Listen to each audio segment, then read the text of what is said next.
muncul akhir-akhir ini pernikahan beda agama. Di dalam agama kita, aturan sudah jelas. Allah mengatakan, وَلَا تَنْكِحُوا الْمُشْرِكَاتِ حَتَّى يُؤْمِنَّ. Jangan menikahi wanita-wanita musyrik sampai mereka beriman.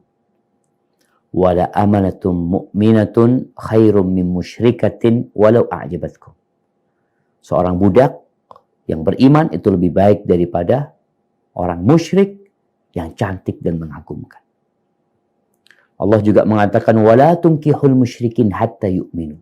Jangan menikahkan putri kalian dengan orang-orang musyrikin sampai mereka beriman. Wala 'abdun mu'minun khairum min musyrikin walau a'jabakum. Seorang budak yang beriman itu lebih baik daripada orang musyrik yang menakjubkan kalian. Ini bicara orang-orang musyrikin.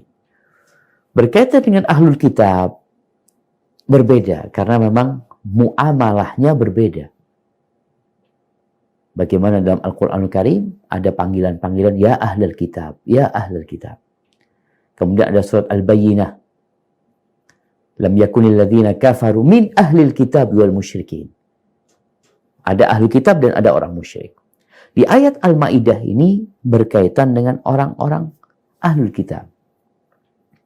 Allah Azza wa Jalla mengatakan wal muhsanatu minal mu'minat wal muhsanatu minal ladzina utul kitab min qablikum. Allah katakan orang-orang muhsan, orang-orang yang menjaga kehormatan dirinya dari orang-orang beriman, dan orang-orang dan wanita-wanita yang menjaga kehormatan dirinya dari mereka yang dikasih kitab, itu halal untuk dinikahin dengan catatan kalian memberikan mahar kepada mereka. Muhsinin, ini tujuannya untuk menjaga kehormatan diri. Tujuannya bukan berzina. Tujuannya bukan kumpul kerbau. Enggak. Tujuannya menikah. Yang pertama perlu ditetapkan siapa ahlul kitab itu. Ahlul kitab itu orang Yahudi dan Nasara. Mungkin ada yang mengatakan itu Ustaz, ini bicara laki-laki muslim menikahin perempuan non-muslim, ahlul kitab. Tapi kalau muslimah nggak boleh nikah sama non-muslim. Batal pernikahannya, tidak sah. Yang diperbolehkan di ayat ini laki-laki muslim menikahi wanita ahlul kitab. Ahlul kitab itu dari sejak zaman Nabi SAW sampai hari ini ya Yahudi dan Nasara yang agamanya sudah menyimpang. Karena ada yang mengatakan Ustaz itu mungkin untuk ahlul kitab waktu di masa Nabi SAW. Di masa Nabi SAW ahlul kitab itu sudah menyimpang. Maka ada ayat yang mengatakan laqad kafaral ladzina qalu innallaha thalithu thalatha. Telah kafir orang yang mengatakan Allah itu oknum ketiga dari tiga oknum. Trinitas. Udah ada. Pada masa itu udah seperti itu. Yahudi udah menyimpang. Tapi dihalalkan. Kalau bicara bagaimana pernikahannya, ya pernikahannya sesuai. Adanya wali, buat itu perempuan. Kemudian adanya dua saksi.